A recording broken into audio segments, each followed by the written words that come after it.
Good evening, race fans, and welcome back to the CiL, the Collegiate iRacing League. And here we present the CiL Cup Series Season 3 debut. And what better way to do it at Daytona under the lights here deep in the heart of Florida. Joining me up in the booth, as always, Josh Crane and John Price. And Josh, it's going to be a good one tonight. Pleasure to have you up in the booth with me. Yeah, we got the whole gang here. We have about 50 or 55 cars that are going to try to fit their way into the 44-car feature. Going to do that through qualifying, and then anybody not in the top 30 going to be in the qualifier. That's going to be really exciting for everybody, both the fans and the drivers who are going to try to make it in. Have some familiar faces tonight, just like the roadside here on the oval, and have some newcomers, new groups, new esports programs, new colleges, and a little bit of everything here. So it's going to be fun. We've seen these guys in practice. The league's been hosting practice for these guys all week, and they're going to be in a position to know what their competitors are going to do, what the weather and cars are going to do. And guys, it comes down now to strategy and how they want to play out the race. Yeah, strategy is going to be a huge part of this, and we got a lot of teams out there with fielding multiple cars, so strategy becomes much more of an option for them. Maybe they don't have all their cars make it through into the top 30 in the solo qualifying, so they have a group running in last chance qualifying. They can work together. So Josh just mentioned the last chance qualifying. We'll open up a little bit more on that. So formerly, everybody that qualified would make it through to the feature race, but now that we're seeing close to 50, 60 participants in some of these races and a 42 car limit on the oval side in the feature race. So we have now solo qualifying, and the top 30 cars will automatically advance to the feature race. And then anybody left after that point will have a chance to qualify for the feature race in the last chance qualifier, which is a 15 lap or 20-minute race, whichever one comes first, and the top 12 from that will move on to the feature race. So Jared, I'm really looking forward to that. Yeah, and we talked about it right there. 15 minutes or 20 laps. So it's quick. It's going to get over real quick. And we mentioned there are cautions during that last chance qualifier. So if we see a wreck, the field will get gathered on up and try and reset. Once that caution flag waves in that last chance qualifier, then you know that once that green drops again, it's go time because you got 20 minutes. And at the end of that time, iRacing will wave the white flag. And then you got to make it to that start-finish line, and that's top 12 spots. Those top 12 drivers that finished in the last chance qualifier will advance to that feature race, and join that top 30 qualifiers. So it's a tight field, and it's gonna be tough to get into that feature race here tonight, Josh. Yeah, it is. And as we look here at the roster, we can see some of these guys and skill drivers that are going to make this tricky. Robert Morris University, a new group to this. Tonight we're going to see Alex Gagnon, Brad Daniels, and some of these other drivers from this group. Also, St. Louis University bringing Grant Lemcool as well as Carl Lemcool. St. Clair College from Ontario with Athena Leclerc, Nick Milosh, and Dan Banner, and Robbie Vrabel Jr. Those guys and girls looking to mix it up tonight, making their debut at Daytona, CiL debut. But let's not forget, no strangers to the world of iRacing and the world of oval racing. So really quite excited for everything that we're going to see and how all the drivers work together and the way that all these things come together for the race.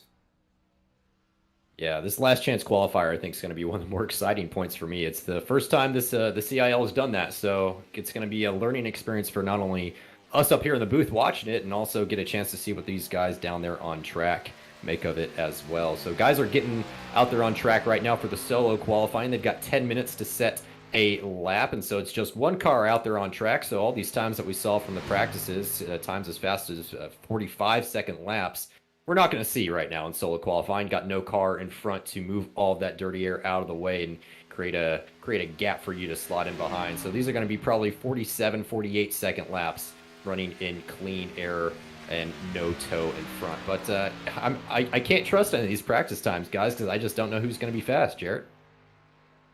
Yeah, and it's a real question. We'll see what guys do. There is kind of a strategy in qualifying. I'm sure Josh will kind of walk us through that here, but you mentioned you're flat out. You have no draft, so it's be as smooth as possible. Every single millisecond, milli-inch is going to cost you time here on the super speedway of Daytona. So it is critical to have that smooth. And you see Ryan Whitlock on your screen from the University of Alabama, Huntsville right now, riding that top line on the first lap. We'll probably see him dive to the bottom on that second lap, and Josh will tell you a little bit more about that qualifying strategy.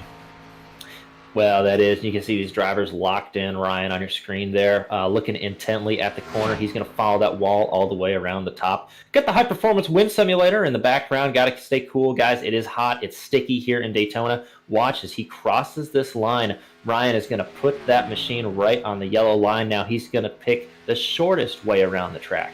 Before, he wanted to get his momentum up, get as much air as he could through those tapered spacers. And now you'll see he'll be hugging the mustard. And trying to put the University of Huntsville, of Alabama at Huntsville in a good position to start this race. We know that track position is going to be key for these guys. He'll come off the bottom a little bit, and this is where you get your time. Maybe you look at your gauges. Maybe you think about who your friends are down this long back stretch. Stretch your hands out a little bit if you're at the end of the race, and then back into the corner. You can see, guys, no big theatrics. Pretty simple for these drivers when they're alone, at least until the traffic hits. So he'll come off the turn into the final short chute, and then he will cross the line. And guys, it looks easy, but it's a little bit tricky here at Daytona. That's going to be a pretty solid time there for the University of Alabama at Huntsville. So really exciting for these guys, and that's a lot of what we're going to see here in qualifying.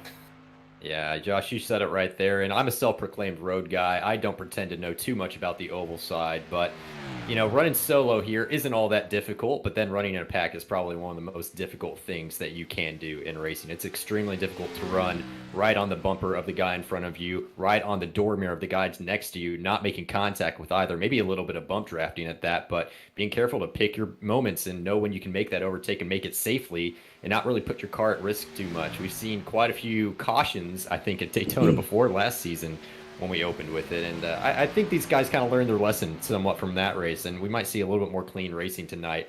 And especially with it being 40 minutes, guys are going to be working hard to get to the front of the pack, though. So we'll be keeping our eye out there for that. Jared Kaler for UNC Charlotte out there on track right now. He set a time of a 48.8 thus far in qualifying, which I think will bump him into the feature race if he holds that time. Right now, the top qualifier belongs to Robbie Vrabel Jr. with a 48.783. So a pretty good time, and then just 5 or 4 thousandths back from that as Julian Schere's Santiago Perez actually pops in the fastest time. Yeah, and we can talk about these times, guys. How difficult is it? The fast lap is a .733, then 783, then 790, 798, an 800, an 802, an 807, and then an 808. So, guys, we're talking about thousandths and hundredths of a second being the difference between 5th, 10th, and 15th place to start this race. As we see a Clemson driver, you're following on board there. Coming down, that's the Purple 5 machine from the University of Clemson, one of the larger teams that we have here. Now, NC State, that's North Carolina State University, Matthew Nordberg getting his laps in for the Wolfpack. Yeah, I didn't realize that right now, that Jared Kaler has a new teammate in Santiago Perez. It's Santiago Perez from the UNC Charlotte team as well, electrical engineering student, going to be graduating later next year. And getting his hands dirty out there on track and setting a pretty good time right now. So Matthew Norberg crosses the line. I don't think he pops into the top 10, so I'll have to check on where his lap time landed in. But just a quick reminder, everybody has to qualify in the top 30 if they want to make it through automatically into the feature race. So I'm going to guess that cutoff time is probably right in the mid 48.8, probably 48.85 is somewhere pretty close to the time that you got to be faster than. And it's a pretty small spread. I mean, all the way from first all the way back down to probably about 20th is just over a tenth of a second. So it's going to take every ounce of effort that these drivers have to get their car across the line with enough time left to spare to get into that feature race. Well, that's accurate. We're going to have some thoughts and predictions coming up, but not before we chat with our new friend in the booth, Derek McCurry from InnoVetted Labs. And Derek, good evening. Thanks for taking the time to join us. You're no stranger to oval racing, road racing, and iRacing. So tell us your thoughts. Tell us what you're thinking for tonight and a little bit about InnoVetted. Yeah, no, I'm excited to be back. It feels like it's been a long time, just because I feel like what's been going on in my world too. But it feels like it's been such a long time since season 2, and so I'm really excited to be here for season 3. I wanted to be on last week and had some things come up unfortunately last minute, but I'm really excited to be here tonight. I've been honestly super impressed with how much the league's grown over like really just since the last season and all the work that's been done this summer. So excited to see kind of how this last chance qualifier plays out, because honestly, that's going to be a high intensity 15 laps right there for a few of these guys and girls, and so that's going to be that'll be fun to watch for sure. It will be, and so I will note maybe 30 seconds until we start getting warmed up and lined up. Gentlemen, what are our picks for this evening, and who are we looking for up front? Gosh, I know who I'm looking for up front. It's going to be Austin Farr, the Tennessee machine. He's won a number of races already in the CIL, and I can't wait to see if he can perform that again tonight. He normally starts up towards the front. Right now, he was 4th in qualifying with just 2 minutes left to go in the session. I think he's probably going to stand. Just about everybody, it looks like on my screen, has completed their lap, save for Cooper Glick in the number 4 machine. So Austin Farr starting 4th. That one's going to be my pick. How about you, Jarrett? Yeah, I tell you what, Austin Farr, real good pick, but you saw it at the top of your screen. Santiago Terra's just tearing up the track. He was 4/100ths of a second quicker than the entire field, and we know with this draft package, being up front, good spot to be. So I think Santiago's going to go from the pole all the way to the finish in that first spot. Pay attention to the pit stop, but he'll definitely be well-versed in that, as he's an NASCAR, an ex-driver there, so he's well-versed in getting down the pit lane quick. Josh? Well, I'll tell you what, guys. I'm looking at Robbie Rabel from St. Clair College in that 083 car. He is no stranger, a little bit of a part of our lockdown racing and in the Road to Pro Series as well, trying his hand. We know he's no stranger to iRacing, so pretty exciting to see some new faces. I'm going to go out on a limb and say Robbie Rabel Jr. to the point on the final lap. So as it runs right now, these are your drivers advancing, or sorry, not advancing, but taking part in the last chance qualifier. So there are 25 drivers in this 15-lap or 20-minute race, and the top 12 of that. And if the top 12, as on your screen, exist at the end of this race, then those are the ones that will go through. But we've got John Tyndall going to lead this field away. Grant Lemcool just behind for St. Louis University. Nathan Cool for Bemidji State in 3rd. Then it's Athena Leclerc making her debut here for St. Clair College. Austin Trainer for Robert Morris. Joshua Tiggs for Buena Vista University. Gage Anderson and Gage Swan actually set identical times, save for 1,000. Very close from the 2 Gages, but for 2 different schools, UT Arlington and Auburn University. And then we've got Matthew Norberg, familiar face for us, for NC State in 9th. Alexander Gagnon for Robert Morris in 10th. Robert Patnell for Robert Morris in 11th. And Ryan Lusich for UNT in 12th. Then on to Nathan Brunga at University of Lynchburg, Matthew Tucker, Jacksonville State University, my hometown, as a matter of fact. And then Samuel Schur, Andrew McCall, Hagen Johnson, Treston Yoder, Ethan Head, Alex Jensen, Embry Riddle, Sam Roslansky, Wisconsin, Derek Haas, UCF, Cody Fadenhauer, Nicholas Stockner, and then the final driver in our field is going to be Cooper Glick for Grand Canyon University. So, Josh, we've got 12 drivers that are going to make it from this field into the feature race, and it's going to be a pretty quick one. I'm anticipating some aggressive moves here. Man, I waited 2 months for this. We got done 2 months ago, and coming here now, it's I'm quite excited. Sitting on the edge of my chair, I got those belts pulled tight. It is going to be fast. It's going to be 15 laps or 20 minutes, whichever hits first. And these guys know that. I don't think there's going to be a lot of patience, especially if they're coming from the back. But they know that if they're coming from the back, they have to get there without wrecking. So it's going to be a mind game for all of these guys, staying at the front or getting there, as you see the green flag in the air just a moment to go. So we go, field going to be led to the green flag by John Tyndall and Grant Lemcool. Green flag waving from Barney the Flagman, and we're underway for the last chance qualifier here in the CIL, first time ever, and they're going to remain 2x2 heading down to turn 1. John? Yeah, we got John Tyndall now slotted back into third position. A 61 car up on his high side. That's going to be Athena Leclerc for St. Clair's College. Looks like Grant Lempool right now is going to lead this field through turns 1 and 2 for St. Louis. We've got cars still 2x2 further down the pack. I see UNT starting to make their way forward a little bit there, but looks like that top side still working pretty well for Athena Leclerc. She's still paired up right alongside as we head into turns 3. We saw in practice that the top side is going to be as good as you make it. The drivers that are able to stay connected and stay close together are going to have some momentum coming around the top side, especially off the side of the turns. And otherwise, you can find the bottom as the best place to be. Cars quite spread out to the tri-oval, and it looks like some of us are feeling that the bottom is the place to be.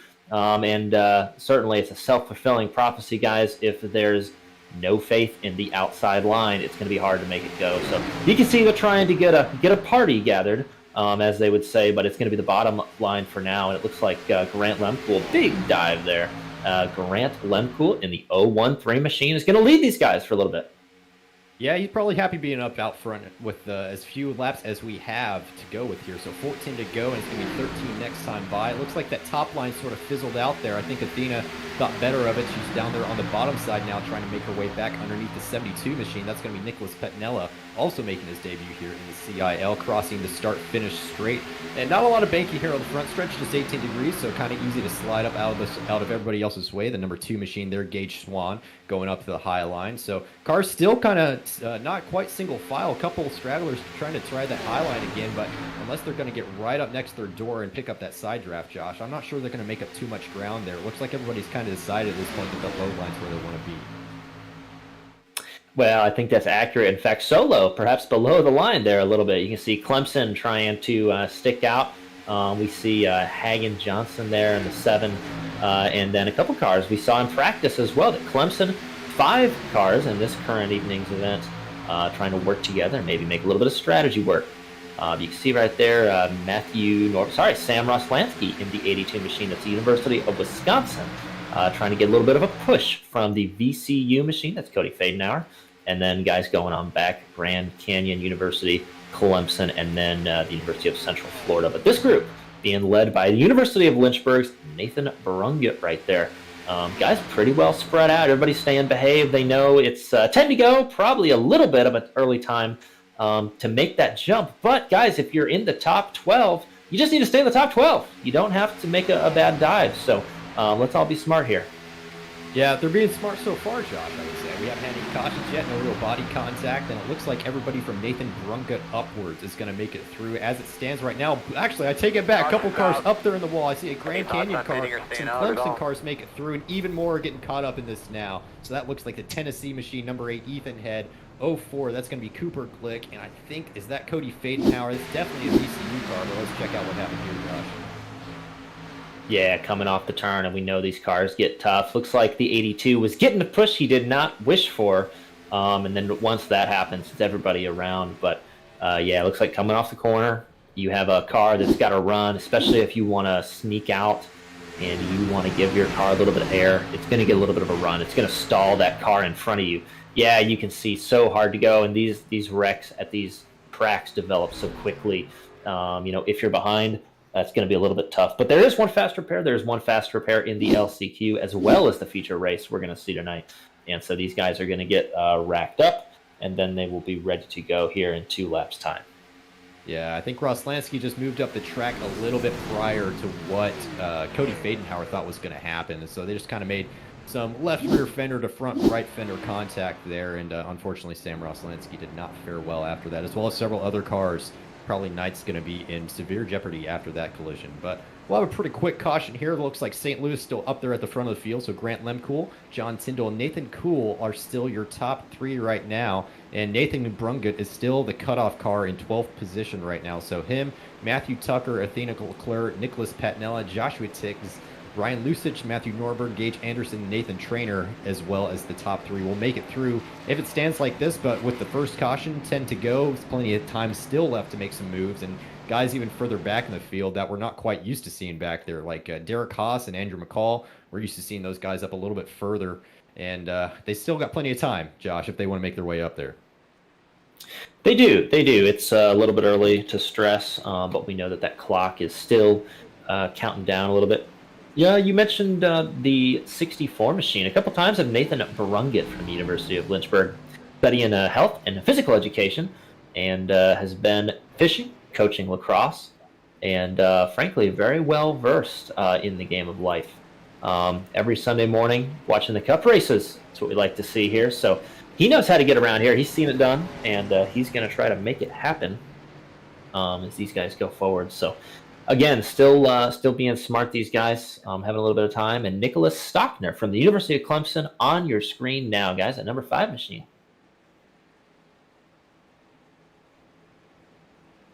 I was gonna say right before the accident, Brunget in the 64, he actually did a good job leading that second pack back. I was about to say after they got too wide, it got a little racy back there, and ultimately it ended up resulting in that wreck there. But I think that there was a good chance that second group was gonna have to, or almost a second pack was forming, and they were gonna have to regroup and figure out a way to, I think, probably see if they can run this high side after they caught up to that front pack. But now that there's a caution, I'll be interested to see what these guys in the back choose to do, because they were falling behind there for a second, and I was getting worried if they didn't regroup, they were just going to lose the draft entirely.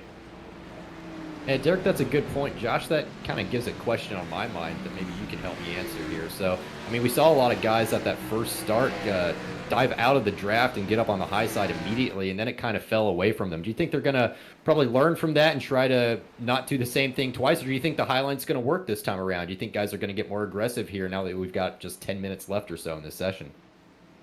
Well, I think with 9 laps to go, I think these drivers are going to be a little bit spooked. I think we're going to see probably 1 lane, maybe 2. We might fan out on the backstretch for the short chute coming to the line, especially on that last lap. But I think that it's going to be primarily 1 line around the bottom with that. I think then to counter that question, or the second half of that question, is I think in the final race, the feature race, we're going to see a little bit more diverse group. And I think that there might be another opportunity for that high line. Guys that are able to drag the brake, stay together, stay close in the corners, and keep their car cool. So a tale of 2 races, probably not here, but I would, John, keep that in mind for the final race this evening. Yeah, I think that's a really good point. We've got the pace car lights out as we're going into turns 3 and 4. So guys are getting ready to go here, getting paired up, going where their spotters are telling them to. And Jarrett, I'm going to hand it over to you. Take it away for this restart here. Looking at about 12 minutes remaining here in this race when they'll take the green flag. 9 laps to go. So we still can make it under green flag conditions, but another yellow and things will spell trouble for a lot of these guys. You mentioned that number 12 spot. Pay attention to that on this restart. Who goes for it, who doesn't? Matthew Tucker currently in that final transfer spot. Can he hang on to it is the question. Lemcool and Tyndall lead us to the green flag once again. A little tire spin there in row number 2. Looks like a little bit of trouble there for Austin Trainer, Nathan Cool, but they sorted it out. But back behind him, Matthew Nordberg is stacking it on up. They're going to go 2 and 3 wide back through the pack. Yeah, and there you go. You saw 3rd place with a little bit as we see 3 wide. Looks like actually trouble for Grand Canyon State in the back. But yeah, I was looking. I was going to have some more trouble. 4 wide and couldn't get it slowed down under caution, guys. A little bit of a tricky moment for the drivers here, but you're going to have to look back in the pack to understand what happened to cause that.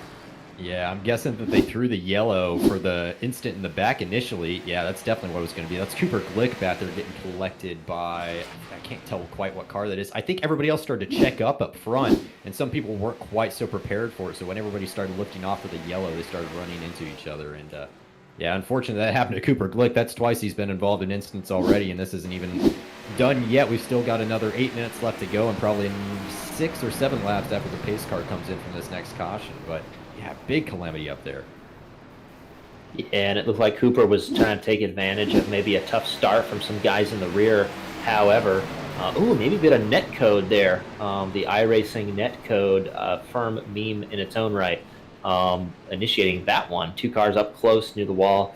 Always an opportunity. So I was going to say just the 09 trying to get through. Tristan Yoder maybe didn't expect the Grand Canyon University car to be there. Tristan Yoder from Robert Morris University. One of the new faces, guys. Yeah, absolutely. New faces all the way through this field as well, too. So we've got a lot of new names in here. And just a reminder for everybody there in the chat, we've still got a second race left to come. So if you just tuned in, this is just the heat race prior to the actual feature. So these are the 25 cars that did not make it through the initial qualifying. There are 30 cars slated to already take part in the feature race, and that is yet to come. So 7 to go with this second caution in the last chance qualifier. The top 12 cars will advance from this session onward, and still some names yet to make their way up towards the front of the field for this, and with time dwindling, their chances are also dwindling as we go. But still, Gage Anderson there, the number 91 car for UTA, sitting there in 4th right now, just behind him. Nathan Kuhl over Bemidji State, the 027 machine, in 5th. Ryan Lusich just behind him, UNT in 6th position, number 12 car.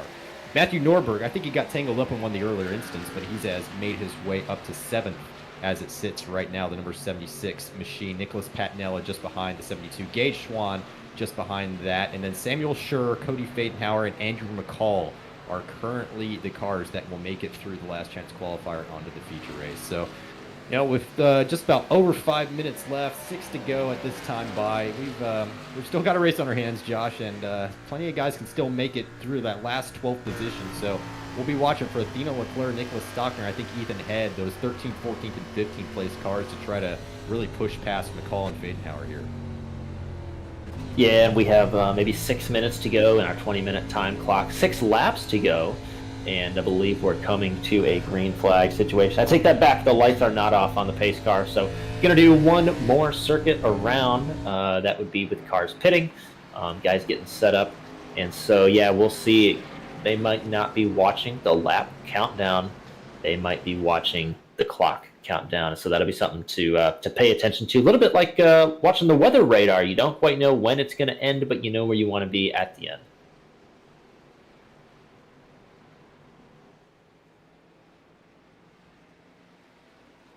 But I will say somebody who benefited was that 39 machine, guys. That is from Robert Morris University. Austin Trainer, criminal justice major, who has claimed he bowled a 300, but a couple aggressive moves on that restart, getting down underneath and getting in line, is going to pay off for him big time. Yeah, I don't know if bowling's the same sort of strategy that you're going to want when you're racing at Daytona. I mean, yeah, you want to do some bump drafting, but you're not trying to knock cars around like they're pins. But you got to be accurate at the same time. So I think maybe that accuracy is helping him out up to this point. So 5 to go right now. We've got a VCU and a St. Louis machine up front. Another VCU machine is in 11th. Cody Fadenhauer actually is in 12th on my screen. They're going to get jumbled up as they're going side by side now. Pace car lights are out as we head onto the back stretch here. So, guys, this may be the last chance for some of these people to work their way towards the front of the field. 5 to go, 5 laps. We maybe get another caution. If so, it's probably going to finish under caution in that scenario, and I wouldn't be surprised if we get one with how aggressive I'm expecting these drivers to be. Jarrett? Yeah, and I tell you what, guys are going to know that, and guys are going to go for those moves right on the restart. So pay attention to this restart. It could get hairy. But if you're on this restart and you're maybe back there in that 13th, 14th, 15th spot, you got to have a dance partner here. You can't do it all on your own, especially in this current NASCAR Cup package. So if you're Nicholas Stockner, Ethan Head, Hagan Johnson, you need a little bit of help. And two of those drivers, Stockner and Johnson, both Clemson cars, so they could maybe sneak on up there as well. So here we go, coming to the green flag once again. We'll pay attention to that transfer spot, that top 12. Andrew McCall currently holding on to it right now. Green flag in the air. Grant Lemcool going to lead the way. Right behind him, John Tyndall second. Trainer slides into third. Gage Anderson fourth. And further on back, they'll go 2 by 2. Yeah, the Grant Lemcool, your leader, not wasting any time, getting on the gas as soon as that car comes down. You see a lot of cars diving to the bottom, guys. We thought we might see that. Derek. Oh yeah, this top 6 got away good from the start, so I think I was going to be watching for that to see if they could get a getaway. So it looks like the top 6 are probably going to secure their positions, and I'm interested to see how this battle plays out for the 12th spot. Yeah, this 12th spot's getting hot. We're seeing some guys check up here. Nathan Drungan, I think, was checking up there. The Clemson car, number 5, checking up as well. 7 right on the back of the number 5 machine. These guys are right on the cusp, so that's Johnson, McCall, and Stockton. 7 up in the wall. Yeah, I think that's going to be the race for us, guys. As you can see, that is Hagan Johnson going around, and just tough coming off the corner. Not a lot of room. We'll have to see a couple replays, but that's something that we thought we might see this evening in the LCQ. Guys trying to get to the final race here. So I think what ultimately caused that looked like the 804 Cody Fadenhauer was coming down low just as the number 7 Hagen Johnson was coming up, and so they made contact, same sort of thing as before. So difficult one on that one. I think they both thought that they had the gap behind so they could just slot in, but they did not. And that is the result. Yeah, that's 100% true. You can see the 804 just trying to squeeze down there, get back in line. It's so important to be in that line, and he knew he was close and didn't want to miss it. But there's the result. And guys, with a minute to go in the race, I think we might end this one under pace laps. You can see that Andrew McCall from Purdue will be your final cutoff. And Nick Stockner we talked about, and also you have it on board with that in-car camera. You'll see him again later on tonight for the University of Clemson in that purple Flamin' 5 car. Yeah, a lot of Clemson drivers out there tonight. I know we had 5 or 6 last week in the road series at this same track, road course of Daytona. Guys are getting pretty heated on the radio. Some people not too happy with the moves that some other people are making out there, and that's going to be expected. These guys know what's on the line right now. This is their last chance to get through to the qualifying, and it's almost certainly going to end under caution. I doubt that the pace car lights will go out and we get one clean lap left. So as it sits right now, that's going to be Grant Lemkool. Carl, forgive me for that one. That's your brother Grant that's going to lead this field around once more. And John Tyndall just behind for VCU. Austin Trainer, Gage Anderson, UTA, Ryan Lusich, Nathan Kuhl, Norberg, Patnella, Swan, Schurer, Stockner, and McCall would make it through as it sits right now. So Matthew Tucker, unfortunately, in 13th place, will not make it through. Alex Jensen for Embry Riddle and Derek Haas, and everybody past that as well. But, you know, these guys came out there, they tried. A lot of them were running up there, and through the cautions, they just got shuffled back or otherwise. So unfortunate for a lot of drivers here, but, Josh, we still have the feature race left to come. We do have a future race left to go, and we're going to see about double the size of the field that we saw here. And a little bit of an interesting position, the guys and girls who are in that race, who qualified straight through, they're able to see what the strategies are, what worked out, what to do and what not to do, and who they're comfortable around and who they are not maybe so comfortable around. So it's going to be a pretty diverse field for there. You can see 2 to go, and we will see what these guys do. So I think that we should complete this one under caution, depending on how iRacing decides to handle the timing of this one. And your leaders, your top 5, are going to be Lemkool, that's the University of St. Louis, VCU, Trainer, and Anderson, and then Lusich, that's the 12 machine from the University of North Texas.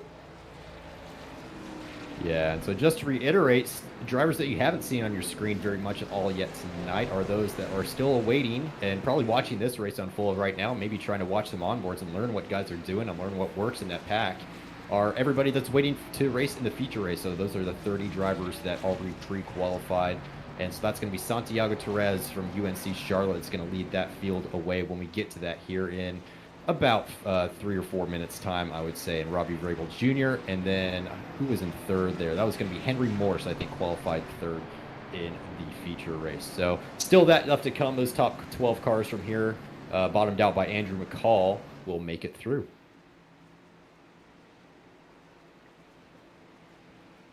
Yeah, I'll tell you what, Gage Swan from the University of Auburn, and Julian Scherer also in that 59 machine. Nick Patnella, solid move from the 72 car, and coming up to 8th position. Matthew Norberg, we saw, started up front. He'll complete his race up front, and Nathan Kuhl, actually, in the 027 from Bemidji State University. He'll be up there. And guys, as we start looking forward to the next race, what do we think we're going to see in the heat race? How will it develop over time?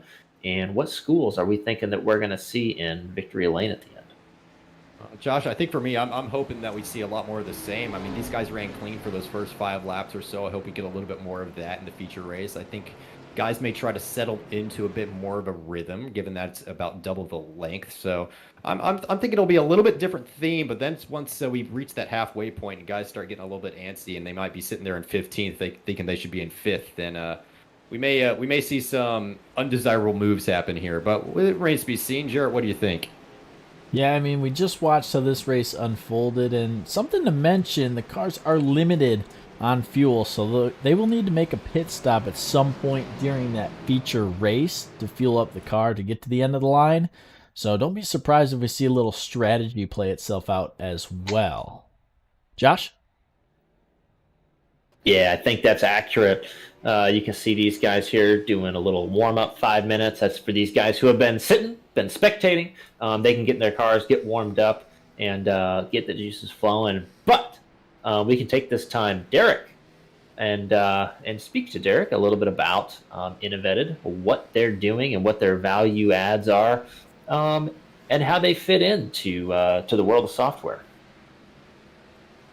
Yeah, no, and again, thanks for having me on tonight. I think I'm really excited to see this next race too, the last chance qualifier, a lot of action there, and then yeah, thanks for having me on. It's been great fun since we've been a sponsor of the CiL.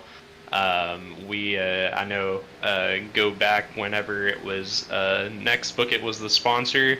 App project I got started with some of my co-founders at InnoVetted actually, and so some of the stuff we were doing on the app though, and the new dev environments, I don't know if y'all have grown any familiarity or heard of what is commonly, I guess, being referred to now as the no-code space, but a rapidly growing space that I think no-code might not be the right word for what it is, but it's basically using technical tools that have I would say multiple integration or like API endpoints, and using them for like scalability and extendability to deploy apps, mobile apps, websites, those sorts of things. So I think it's almost like its own tech stack if people are traditional programmers, some of the stuff we're doing, and so to, I guess, get to the point there that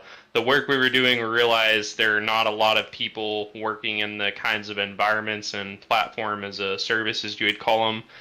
This kinds of tools we were working in, there aren't a lot of people in the world doing that. How we developed Nextbookit, so we were like, oh, let's leverage this as a software consulting business, and that's actually gone really well for us. And so enable us to continue grow business partnerships with a few of our clients, and also just other software companies that actually have software products we can build it with and then provide services with, and then can get to continue doing really cool things like this and working with the CiL. And so things have been very hectic all this summer as we've grown the business from, I would say, infancy to we've got almost 20 people on staff now, and then I would say growing like crazy in the department of getting more clients and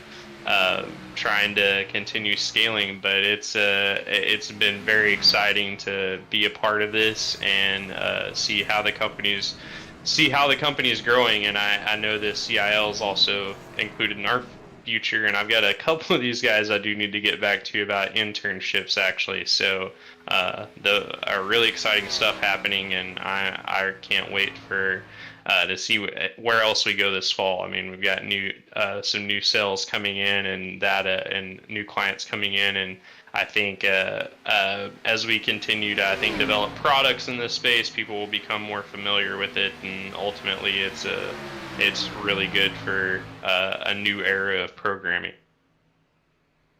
Well, that is certainly awesome, and bringing code to those who don't quite comprehend it, and making that world accessible to those who may not otherwise be able to leverage it for themselves. And you can see here a couple good notes. You saw Austin DeLong from the University of Pennsylvania College of Technology, and a couple other guys. You also saw Clemson University's Andrew Williams in that 23 machine. So we're going to see some new faces, going to see the drivers who did qualify all the way through. As you see Robbie Vrabel Jr. here, your second place qualifier. And now Henry Morse from UC Berkeley. Yeah, so these guys are getting warmed up right now. They get a 5-minute warm-up. These guys have been sitting for the last 25 minutes watching the other 12 that made it through from the last chance qualifier. Just sitting there watching them run their race. So these guys are getting warmed up now. They've been sitting for a while. Their muscle memory is maybe a little bit cold, so they're getting back fired up and going against the Tennessee machine, make its way around. Clemson University drivers out there for sure. Andrew Williams being one of those guys, and he's been pretty quick as well. He's qualified, if I can find his number really quick, looks like he's qualified 28th overall. So Andrew Williams had a 48.844 in the qualifying, so he'll roll off in a pretty healthy spot there. And so that is the warm-up over. Jarrett, we have a feature race yet to come, hour and 20-minute limit, but it's unlikely we'll hit that. 40 laps to go, so we've got Santiago Perez is going to lead this lap away. And actually, Jarrett, I'm going to let you take this one. I did the first one. So you heard it, Santiago on the pole, UNC Charlotte. No stranger to the front of the pack. You'll hear Jared Kaler's name throughout the broadcast as well, also from UNC Charlotte. Robbie Vrabel Jr. from St. Clair College in their oval debut, starting P2. Henry Morse from UC Berkeley will roll off third here tonight. Austin Farr, no stranger to the front either, rolling off in fourth. Austin Scher from the Colorado School of Mines rounds out your top five, and it's going to be Avery Walker, Nick Beaver, Austin DeLong, Ethan Morris, and Jeremy Rogers rounding out your top 10. Carrying on down your starting grid here tonight, Kenneth Talbot from University of Alabama at Huntsville, not to be confused with that Tuscaloosa school with that crimson and cream, starting in 11th. And Esteban Munoz from FIU, the FIU Panther Esports team, logging laps here at Daytona tonight. Ryan Fenty will roll off 13th. Thomas Toomey in 14th. Zachary Lindler 15th. Derek Jennings in 16th. There's Jared Kaler way back there in 17th to roll off in the feature race. Andrew Coleman in 18th. Bradley E. Daniels 19th. And Ryan Whitlock, you saw his in-car camera. I'm sure he'll move up from that 20th position here tonight. Continuing on down your grid, Christian Gomez from FIU in 21st, Jeff Pete 22nd, Alexander Klink 23rd, Carl Lemkool 24th, Colin Culpa 25th, Sean Campbell 26th, Christian Hill 27th, Andrew Williams 28th, Nick Trollman 29th, and Scott Ratliff rounds out your top 30. Rest of your drivers will be across the screen. It's going to be Grant Lemkool, John Tyndall, Austin Trainer, Gage Anderson, Ryan Lucic, Nathan Kuhl, Matthew Nordberg, Nicholas Patnella, Gage Swan, Samuel Schurer, Nick Stocker, Andrew McCall, and Matthew Tucker. Those guys making it from that heat race. That last chance qualifier. That was so much fun. Guys, more fun on tap, so don't turn it off just yet. No, don't turn it off. And a little bit of an update. My pick to win, Robbie Vrabel Jr., stated some technical difficulties, will stay in this race, but with his difficulties going to drop to the back. So he will relinquish that P2 position to the guys on the outside. Jarrett, we're coming to the green. We are, and we're going to be led by Santiago in the 18 car from UNC Charlotte. Green flag in the air, and this 42 car feature race underway here at Daytona. And guys diving to the bottom already here at the start of this one. Yeah, they saw that it was the place to be. They're going to dive to the bottom and try and get in line. Everybody wants to stay patient, but they just want to stay patient. You know, as soon as I can get to the bottom line, as soon as I can get around this driver in front of me. So the thought process permeates here. Looks like jumping out to a lead to the 18 machine from the University of North Carolina at Charlotte. Austin Farr, John, that's your guy from the University of Tennessee. And then third place, Henry Morse. And Henry Morse, guys, in UC Berkeley, we've found, is no stranger to being up front at these plate races. I don't know if he sees the air. I don't know if he's bored out of spaces a little bit.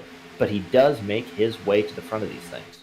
Yeah, he certainly does. We've got Avery Walker up there, the front car in that top line group right there, that pack of three that's sort of dropping back about a car length or two every set of corners. So that top line, not enough help up there at that moment with just those three cars. So they're going to get shuffled back, it looks like. Still pretty easy up front going so far. Nobody's really doing too much bump drafting right now. So there's those two cars going side by side right now. So that's Walker and Lindler and DeLong and a few others in there as well. Still up at front, it's Therese, Farr, and Morse, your top 3 right now. Second group going 3 wide. We've got the Lemcool brothers up there on the top side. St. Louis University trying to make a go on the NC State machine down there on the low line. Looks like Carl getting a little bit loose, up a little bit too high, maybe. Then we've got the number 5, Clemson University, trying to get in on the action.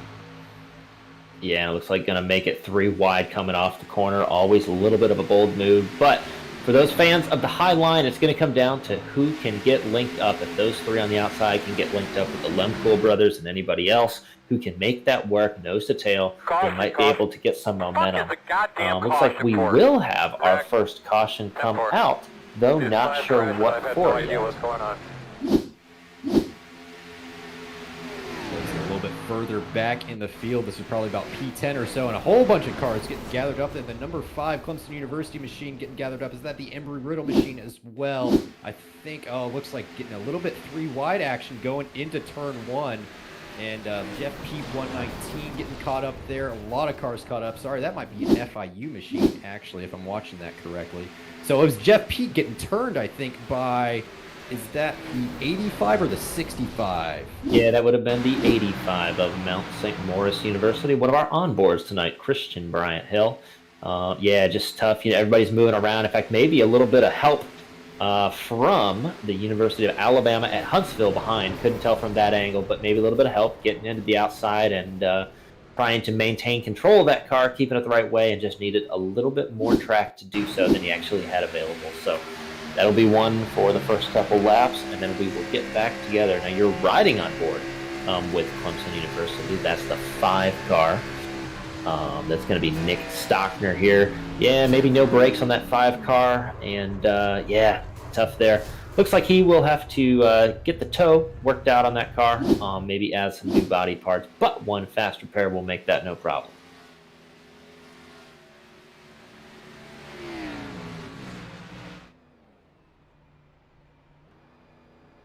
These guys now getting warmed up, especially at the front, mid-pack, and the rear, trying to understand where everybody fits in. And we're learning about personalities, who you can trust. Do you need to be with cars of your manufacturer? The Toyota, the Ford, and the Chevrolet that you saw on the Highline would argue no. So, Jarrett, we say, what do you see? What is your takeaway from the opening laps of this one? And what does this do to your race going forward? Is it too late to think about that? Too early to think about that? I want to say yes, but at the same time, like, guys at the start are going to race pretty similar to how they're going to race at the end. Obviously, a little bit more aggressive come end time, but you're starting to figure out your dance partners. We talked about that in the heat race, that last chance qualifier. We'll talk about it again here. Guys up at the front, they're seeing who wants to work with who, and maybe trying to figure out where the car's really good. We talked to John. John was able to do a bunch of practice with these guys over the past couple of days, and he noticed the car would really suck up, and then it kind of stalls on out with that NASCAR Cup Series package when you get behind that car in front. So maybe guys like Austin Farr, Henry Morse, trying to figure out how to work together and maybe sneak by Santiago. Guys in that mid-pack as well, Zachary Lindler, Jeremy Rogers, Esteban Munoz. Guys figuring out maybe will that top line work. We saw guys want to go to the top side, and ultimately the top side will be the faster line, but it's got to materialize, and it'll be curious to see who goes up there, who holds on to it, and that's the name of the game. Being patient enough for that top line to come in and be able to ride it on out. Will we stay green long enough for it to come in? That's to be seen, John. Yeah, that's a good point. I don't know if it's going to stay green long enough. So we made it, 4 laps or so before this first caution popped out, and then it was a little bit of net code and a little bit of miscommunication, I think, between a few cars that really brought this yellow out. But we'll see if that high line comes into its own or not. And speaking about what you mentioned earlier with the sort of draft effect and how unique it is, and I mentioned earlier that I'm more of a roadside guy. I'm used to either being in a USF 2000 car on iRacing or a Miata, and you can get a lot of drafting action and come slingshot right past. Not so in these cars. I was in the practice sessions. I found that very interesting, how it's a pretty unique experience. You get a lot of draft when you're probably a car length and a half, maybe 2 car lengths back, and you probably got 2 or 3 miles an hour of closing speed. But then as soon as you get to his bumper, then that draft pretty much disappears, and you can't even make it to his bumper all the way. So you have to have a lot of closing speed if you're going to bump draft at this circuit, is what we found. And it looks like the guys up there at the front have figured that one out and put it to practice. And now we've got on your screen, Josh, we've got Bradley E. Daniels for Robert Morris University. Correctamundo and an accounting and data analytics major there. Played 8 sports growing up. Ultimate Frisbee, soccer, football, baseball, lacrosse, racing, mainly iRacing. Guys, this man is no stranger to athleticism. Worked on a farm my entire life. No stranger to hard work either. And probably some early mornings and late nights to boot. So that's Brad Daniels. And yeah, I'm looking here at his progress. He'll be one to watch this season. Robert Morris University has a couple fast cars that they've put on track. Daytona and for the rest of the season. So, guys, looking forward to that one. Brad Daniels. Yeah, so Jared, we've got pace car lights out. Santiago Torres still up there at the front. The Tennessee machine driven by Austin Farr on his outside, coming through turns 3 and 4. Henry Morse just below Torres, and then Julian Schur on that top spot. I think that's the Colorado School. Mines car in the 27. Going to take it away for this green flag. So, Jarrett, what we got, man? Santiago going to lead us to the green flag once again. The top 5 pretty much remaining all the same. We see Nick Beaver stalking back there in that 3rd row.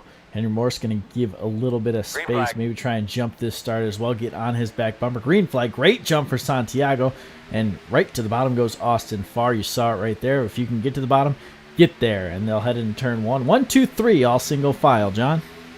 Yeah, we've got Henry Morse and Nick Beaver nose to tail right now. Nick Beaver kind of got choked up there on the restart, didn't quite get all the motion that he wanted to. Tennessee on the top side there is kind of dropping back, going to drop down onto the low side, going to abandon that top side line, and that's going to work out for him. He's got a huge toe on the number 55 machine. Kenneth Talbot just in front of him. Guys are now, the top 6 are single file. That first car up there on the high side, that's still going to be Julian Schur, and I think Nick Beaver is probably doing okay up there in 4th right now is what it looks like. We've got another machine just behind the 27 of Schur. Can't quite tell who that is. That looks like it might have been an Embry Riddle machine or otherwise. Tennessee popping in and out there. A little bit of net code issues going on with the Virginia machine just behind him. Yeah, I think so. I think that would be Ryan Fenty there. And then you have, looks like 12th man, 112. That's Texas A&M. Jeremy Rogers there. 22, that's Pennsylvania College of Technology. Austin DeLong there, trying to make that high side work outside. Alexander Clank in that 13 machine. University of Indiana also trying to get part of this, guys. A little bit of patience shown on the bottom line, and maybe the drivers on the outside just trying to get there. You see Jeremy Rogers from Texas A&M slot inside. He'll make his way down. Yeah, we're starting to get 2 groups here. So we got this main group of 30 and big turnaround on turns 3, 4, 5 cars involved here. Even everybody else in the back getting involved. Everybody getting slowed down on the brakes now. But that looked like about 10 cars involved in that accident. It looked like it was something maybe towards the high line that initially caught it out. We'll have to take a look at that one. That was pretty intense, Josh. So we've got the 39 turning the 89 around. So that's going to be the 39. I think we'll take the blame for that one, unfortunately. So our second caution of the night, and a lot of guys worse for the wear on that one. Well, that's correct. And yeah, pretty tough push there. You see the car checking up. You know you got to get a little bit checked up. So Austin Trainer there from Robert Morris University. Bowled a 300, but that's not the place to do it there in turn 3.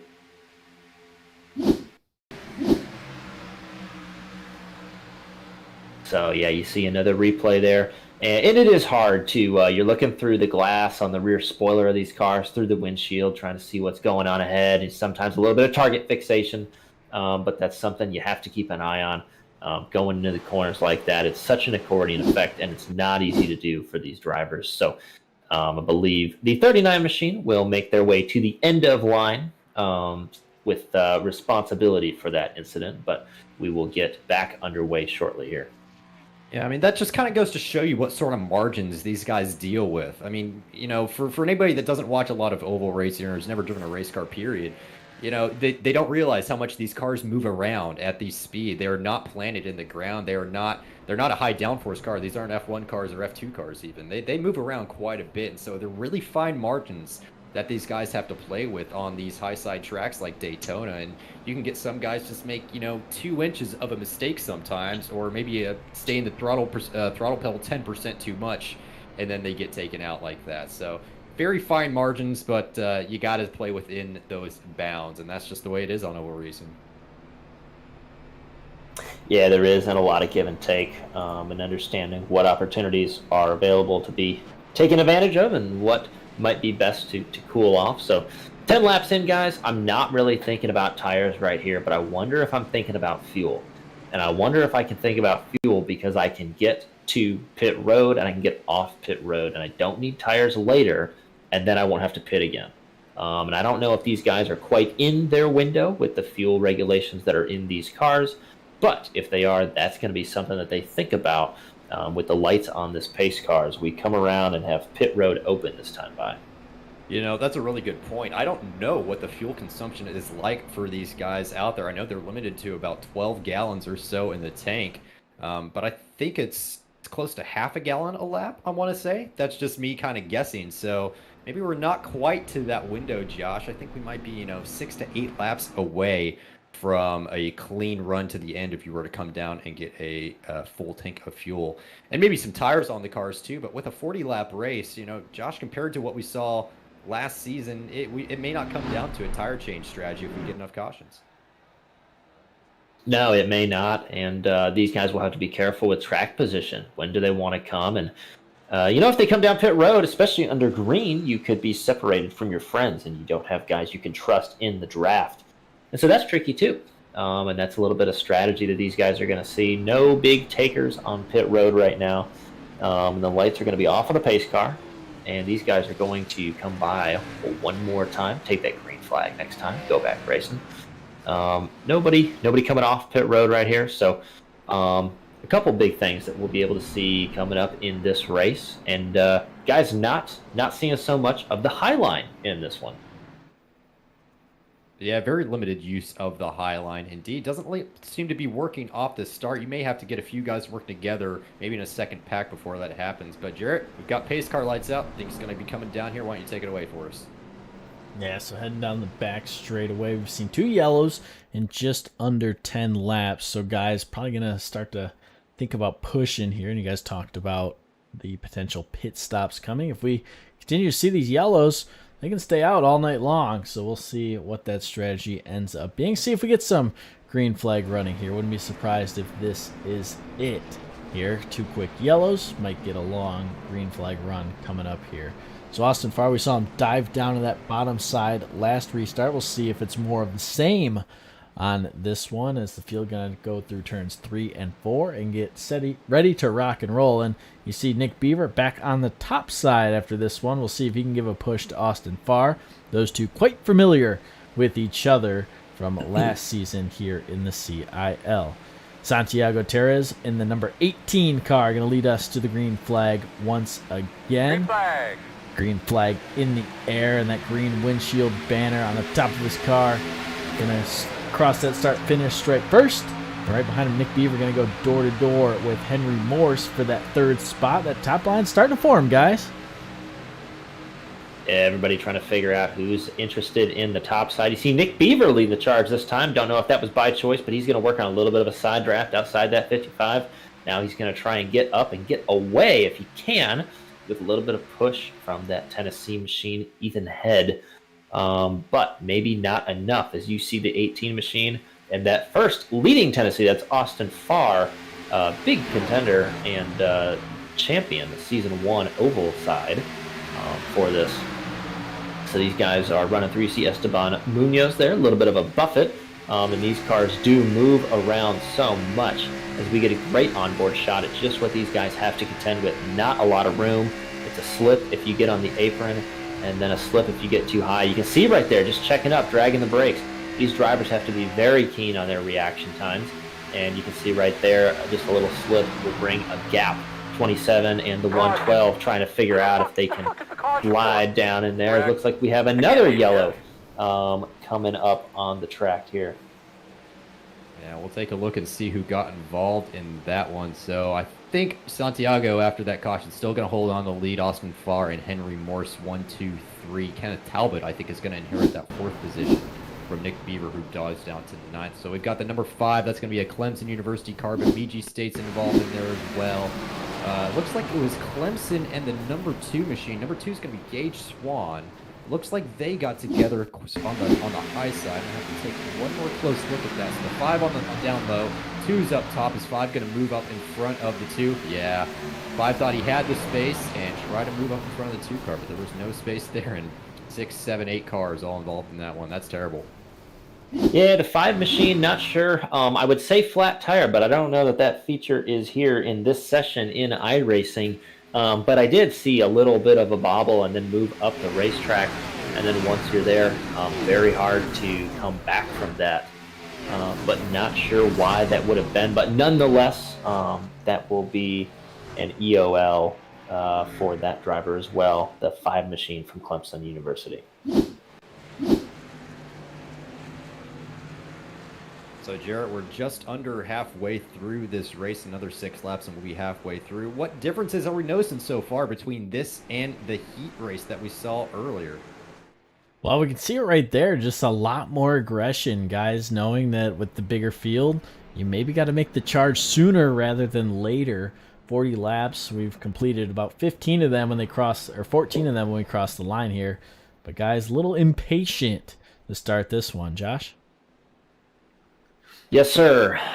Patience is going to be key, and you wondered if we would have seen a little bit more of it during this race, but you never know quite what's going on. So we'll see what happens and what guys think on this caution. So joining us in the booth is one of our in-race reporters, Jeremy Rogers from Texas A&M University. And Jeremy, we've seen a bunch of yellow here. How is it kind of in the middle of the pack there? Is everyone behaving, or how's the draft behaving for you? So it's whenever the green comes out, it's basically a mad rush for the bottom, and I keep not getting into the bottom. So it worked out for me slightly that time because I got to avoid the checkup, but most of the time I'm just going back. So tell us a little bit about your thoughts. Do you find that you need to work with other Fords? Do you find that you need a lot of teammates to be successful? Can you make friends out there speaking different languages from different schools? Yeah, I mean, as long as ability crosses school lines, for sure. Like you get with good people, you kind of go to the front. I mean, I was drafting with Santiago in practice, and I was like, man, there is a difference with this dude. Well, you just need to get another A&M guy out there to help you out. I think you've been the only person to represent A&M, say for maybe one other driver, I think, last season at the end of it. But when are we going to see another A&M car out there, man? I'm not sure. I'm kind of cut off from the recruiting lines. Yeah, cut off from the pipeline. We're crossing our fingers that we'll see another Texas car out there. Maybe I'm biased, but we know I'm biased. We know I'm biased. Yeah, I understood. Well, good luck to you out there, sir. Appreciate it. Hope it looks better up there. So Jeremy Rogers joining us for inside his Texas A&M Ford Mustang here tonight. And you heard it right there. Dive into the bottom. They watched the last chance qualifier. They saw how powerful the bottom was. And you heard it from Jeremy. He's trying to make the top work and continually just moving backward. Yeah, getting shoveled backward, but that tends to happen in some of these races. But, I mean, it's only not even halfway yet, so nothing to get too worried about right now. So Jeremy Rogers right now sitting in 14th. He started 10th on the grid, so he has worked his way back there. But I've got a name on my list on my grid right now that has worked his way up a considerable amount. Jared Kaler started 17th. He's up in 6th right now, so he's looking good right now. And he can keep pushing, maybe get himself into that top 5. He's technically top 5 in students because he's got Avery Walker just in front of him. Avery Walker, obviously an alumni, so leading alumni on the field is Avery Walker. Jeremy Rogers second in the alumni category right now. So Jared Kaler technically 5th in the students, and then closely followed up by Esteban Munoz for FIU just behind. Yeah, these guys are going to be paying attention to who's around them and who they can trust. And it's been pretty calm up through the top half or so, we'll say, of the pack. I think the 55 car from the University of Alabama at Huntsville would be maybe one of the only ones that I can think of in the yellow earlier. but these guys know that they need to keep their cars together, and it also helps to be at the front and keep the chaos behind you. So pace car lights are out, Jarrett, as we come over onto the front stretch, just pit road just in front of us. Probably going to be no takers, given that pit car is going to dive in there. So let's go with this green flag restart. So chaos behind you has been the key all night long. We'll see if that continues on this green flag. Great shot here at the restart. Austin Farr wants to get to the bottom, has to shuffle Henry Morse back. And a good job by him to get down to the bottom of the top side. Once again, starting to materialize. Kenneth Talbot in the 55 up there, going to lead this front line into turns 1 and 2. Josh? Yeah, some guys diving maybe to avoid the bottom, to avoid the trouble down on the bottom. But everybody playing nice now. Looks like Alabama at Huntsville has actually moved up and is going to be there looking on the high side. Can the high side get something done this time? They are nose to tail. They are kind of close. You see Jared Taylor, UNC Charlotte. I wonder if the 58 and the 18 have any interest in getting hooked up. Not sure, though, if the 55 can hold it. So tough to carry that momentum. Now you'd expect to see him come back on the low side. There you go, moving past P5, moving past the 79 machine. P5, I will say, changing hands about 3 times during the course of that shot. So to be expected here at Daytona, but these guys now making laps and trying to figure out just how much they can push that top line, but the bottom prevails so far. Yeah, bottom one prevailing. Not as bad of a run for the top line as what we've seen recently. Jared Taylor giving a big push to Kenneth Talbot, really committing to that. They've got a 6-car train up there on the top side. Jeremy Rogers being the last guy in that train, as actually Jared Taylor dives down onto the inside, sort of abandons that line. He's going to hang the 55 out to dry, get that position back from him. So Jared Taylor up to the 5th position overall, still with Avery Walker just in front. That's actually going to be, no, that is Avery Walker just in front. So he's in the 4th position overall for the students, still a little bit further back, still 2 by 2. Morris is trying to make a move on the top side. Morris looking on the top side. You can see Robert Morris University actually in the 24 out your windshield, looking pretty close there. These guys trying to get caught up, maybe have lost the draft just a bit here. They will need to be nose to tail if they're to do anything about it.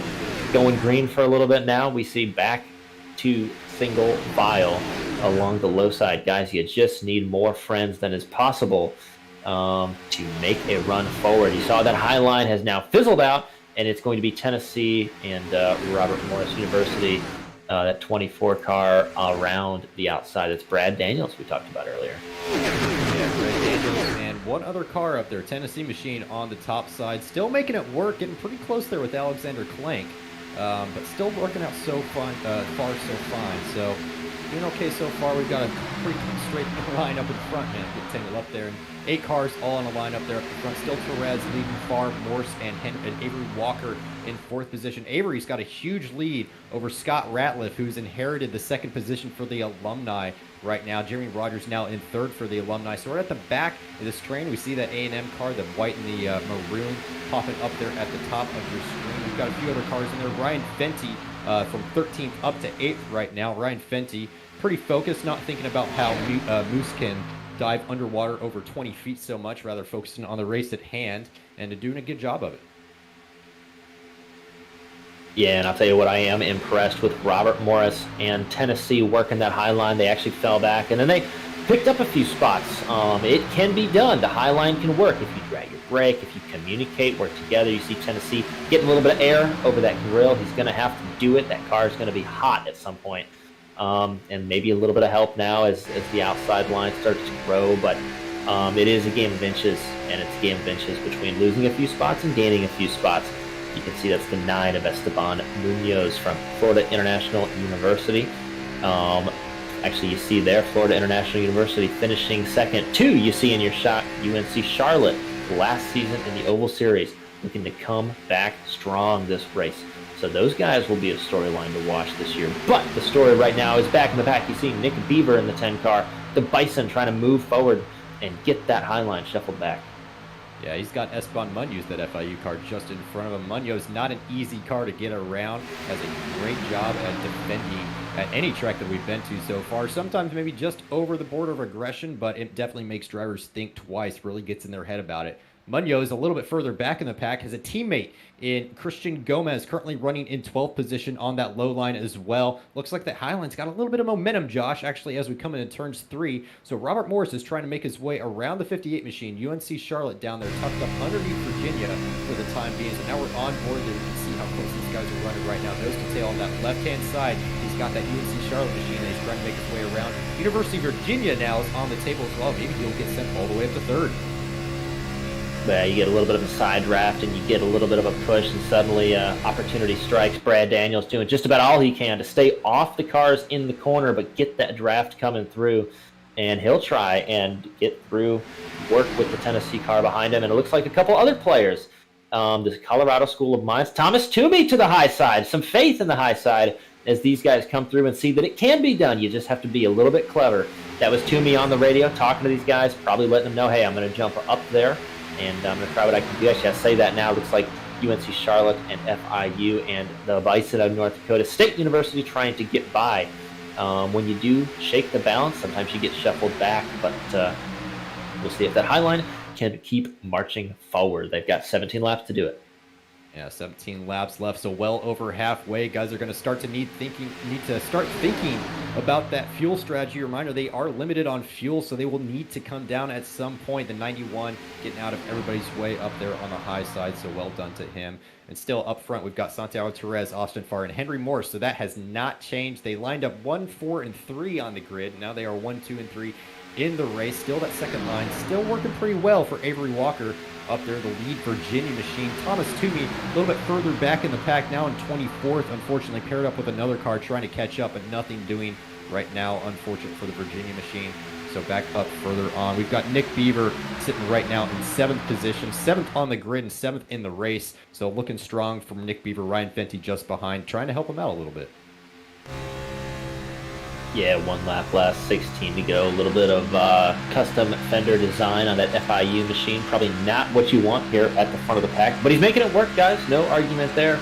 Down the backstretch, looking back at that Ryan Fenty machine, that Camaro ZL1, coming up on maybe some lap traffic here, depending where we are on track. There's going to be 2 packs, so that was your lead pack, and actually trying to get under Colin Copa from the University of Indiana. Looks like everyone will do so politely. A little bit of skill showing off, going 3 wide through turns 3 and 4. Yeah, we've got Alexander Klenk a little bit further back in the field. He's been pretty quiet in this race up to this point. He started 23rd, moved up to 13th right now, running in this lead pack and doing a pretty good job of it right now. Klenk hasn't done too much work on the oval side, so anything that he's doing right now is pretty much just pure instinct and what he knows from the road side. He did race quite a bit last season on the ovals and did a good job there as well, so very impressed to see him up in 13th, matching that car number for the Worcester Polytechnic Institute car. So now he's on to his master's program there too, so going on to big and better things. And now back on further down in this field, we've got a few other cars as well. So we've got Andrew Williams and Zachary Lindler, I think a little bit further back in the field, trying to make their way up there, both having a good run. Nick Trollman unfortunately has lost this draft off the back of the pack, so he is running 19th and started 29th, so still a pretty good pickup for him. On screen with Zach Lindler right now, running on board for Clemson University. Got a Texas A&M car just in front. That's going to be Jeremy Rogers just in front of him, trying to catch up to them. You can look and see just how challenging it is. It's just going to be flat out through this section and just can't quite make it to the bumper of that 112 car. So it's a bit of a struggle at this stage in the race. 14 to go, guys, and I'm going to be looking for some pit stops happening pretty soon here. I would think that these gasoline-powered cars are going to need to refuel sometime soon. And Zach Lindler from Clemson making his own hot sauce with homegrown peppers. Go get some. So quite exciting for these guys coming through. And 15 to go, 13 to go now. We'll note the running order is UNC Charlotte, University of Tennessee, and UC Berkeley, as you do see some cars coming off pit road. But guys, that front running order is going to be one to watch as we come through the final laps here. Yeah, that front running order still Torres, Farr, and Morse up there. That has not changed for some time.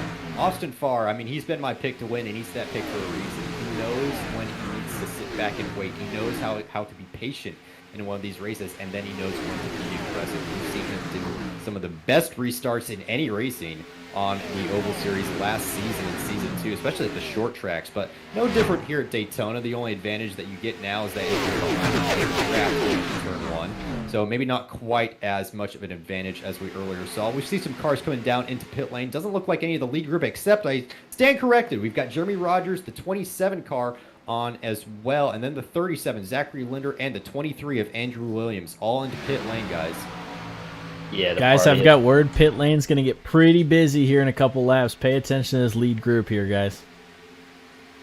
And the party has started. They're going to go around this machine here, a little bit of a lapped car on the inside, and trying to get down. That could be trouble if they cannot get to the yellow line down to get down for full service. But we're going to see these guys come down, and they'll have their friends. All these guys having to get stopped. There they go, fanning out.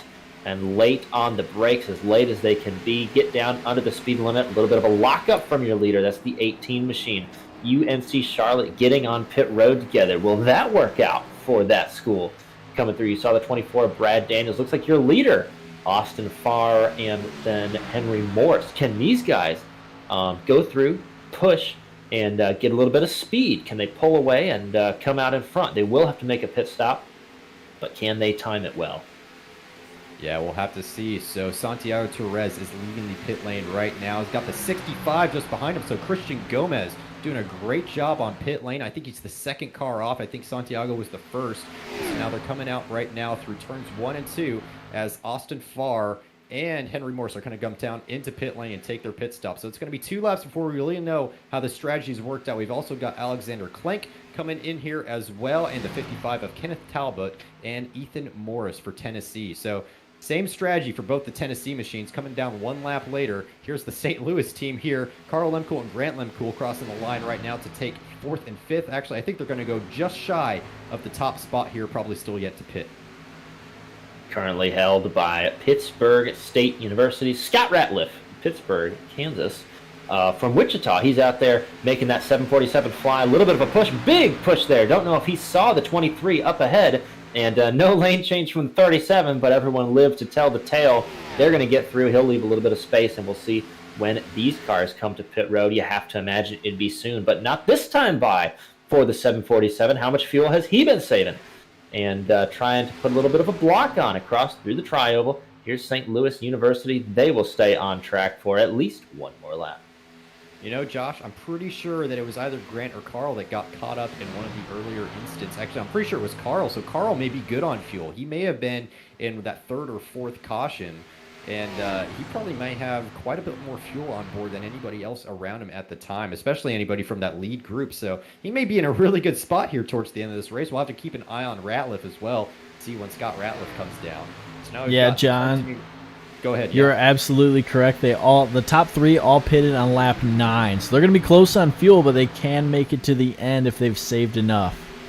So they've got a 20-second gap back to this car here. Stockner, the number 5 Clemson University machine, complete with this huge group behind him, including Ryan Luschitz. And I want to say Mike Vrabel there, not the Tennessee coach. That's Robbie Vrabel driving the 083 machine. And then Samuel Scherer, Austin Farr, and Santiago Torres are in this group as well. They're making their way through there. There's Austin Farr and Torres and Gomez making their way through in front of the Clemson University machine.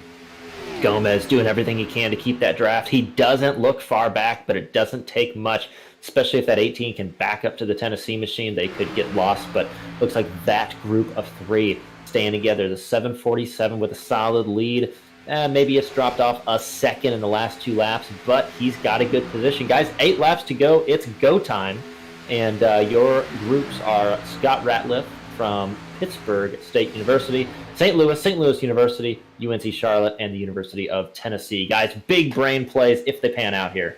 Big brain plays indeed, Josh. You know those Lemkuhl brothers are chatting on the radio about how to work together the best way. They want to get a double podium right now. And that would be the first, and that would be all 3 top cars in the field would be alumni. I think we've never had that before. It's pretty rare that we even have one have one alumni in the top 3 overall, but now we've got all 3, and 2 of them are brothers. That would be a first for the CIL for sure, and probably sometime before that happens again. But watching Christian Gomez try to work with Farr and Torres right now, they're doing a good job of it, trying to minimize that gap, but they may run out of time before this is all said and done. I like watching what Gomez has done here throughout the night. Gomez kind of running a quiet race and then making his way up to the top 3 sort of late game. I like the strategy as we watch the Lemko brothers try to make their way through some lap traffic. Scott Ratliff down into the pit lane. Both of the Lemko brothers in the pit lane. Grant's getting a little bit out of shape in the pits, and I think Grant's going to survive that. Carl's going to take his pit stop as well, and it looks like Torres is going to re-inherit the lead. Jarrett, I guess they just didn't quite have the fuel. Yeah, 6 laps to go. Tough. Running until you can't anymore, and maybe the guy's hoping for a yellow and they can bring it on home. No green-white checker in this CIL, so not a bad strategy from the yellow we've seen. Just did not pan out for Ratliff and the Lemcool brothers, but they will try to cycle back in the line. Scott Ratliff maybe going to try and catch the tail end of this group, but you're watching the now leader, Santiago, leading Austin Farr and Christian Gomez in a bit of a 3-car breakaway. Right behind him, Nick Stockner, Ryan Lucic, and Alexander Klink just a little bit further back. Yeah, a lot of big names pretty far up in this field, I must say. And then, plus some new names, too. The 55, Talbot, and obviously Torres is a newcomer to us, but definitely not a newcomer to this car and this track. Obviously, the NASCAR driver, well-versed in this type of stuff. And Austin Farr, we know in real life and in the virtual world, also pretty well-versed in it. Not to discount Christian Gomez at all. May not have the real-world experience to match these guys, but in this sim, he is just as strong a contender as anybody. And so we've got these 3 cars, Torres, Farr, and Gomez, with 5 to go on your screen right now, and separated by inches as we go past the line.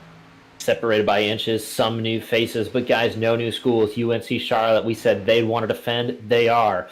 And FIU wants a new slot. They're going to get it. Christian Gomez, head of FIU and Panther Esports, he wants to park it to start the season. Austin Farr, no stranger to victory lane for the season or racing.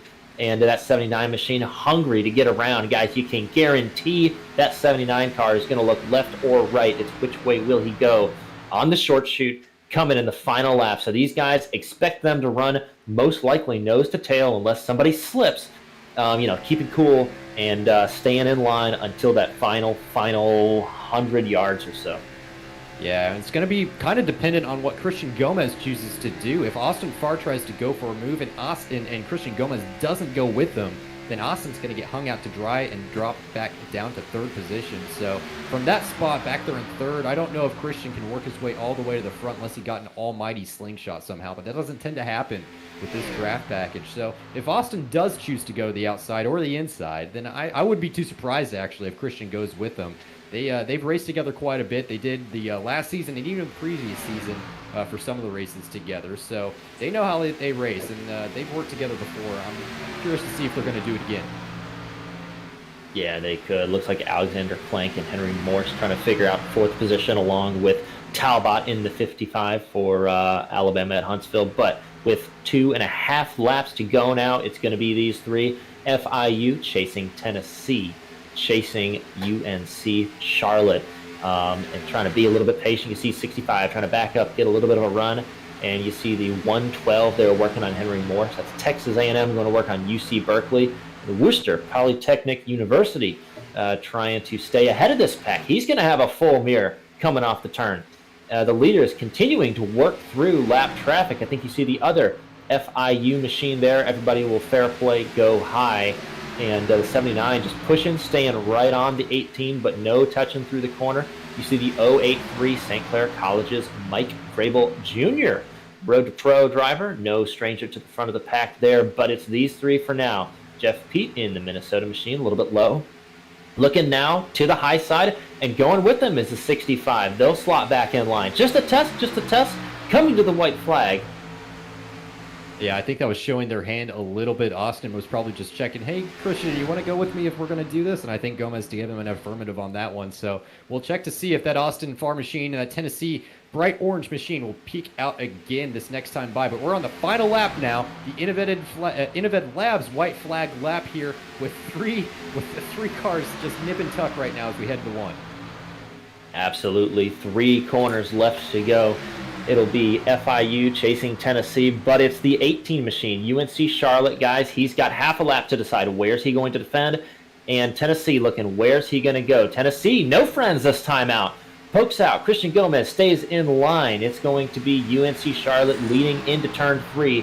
When will the University of Tennessee pop out? He's going to have to do it here, Josh. We're coming out of turn 4 right now. He's right on the bumper. Blocks down to the low side. Good job there. Tennessee wiggling a little bit on the high side. He's going to get a push from behind. Christian Gomez pushing Austin Farr. Austin Farr takes the win, makes contact with the 18. I think Gomez is going to come away third after that one. But right at the line, big contact between the two cars. The 18 comes off second. After all of that, Gomez pushes Farr the win. What a finish we had there. That was an absolutely fantastic finish. Those guys racing through Farr with a little bit of a brain play to keep that car down on the yellow line. So just coming around the outside, he had the momentum, he had the grip, coming to the line. Yep, this is going into the white flag lap. InnoVetted white flag here we see going into turn 1. Christian Gomez, the 65 machine. You see Santiago Tierrez, the 18 machine. UNC Charlotte looking through. Tennessee thinking about it, and maybe he showed his hand, guys, a little bit early, but in the end, it didn't matter. He was looking, trying to keep that car cooled off. And, guys, I think he knew where he wanted to make this move coming off the corner.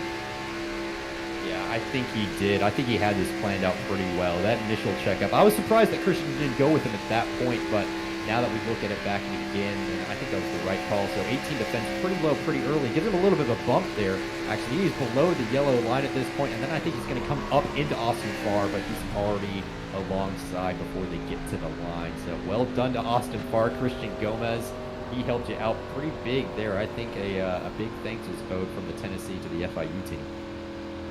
I think a big thanks is owed. So trying to catch our breath now, but guys, fantastic move from Tennessee. And going below the yellow line, the leader there, the former leader, the 18 machine, was defending low and then held low. So all good there.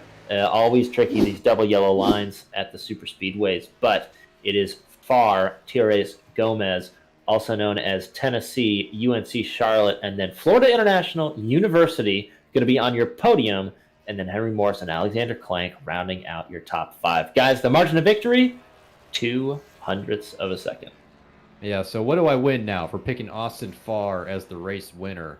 I'm feeling pretty good about my chances for the rest of the season. Maybe I just keep picking him. But the University of Texas machine, University of Tennessee machine, burning it down there on the home stretch. Number 79, Austin Farr, another win in the books for that student. So we have Austin Farr, Therese, and Gomez, your top 3. Henry Morse, the number 44 machine, in 4th, and then Alexander Clank, WPI, making a pretty good run all the way up to 5th.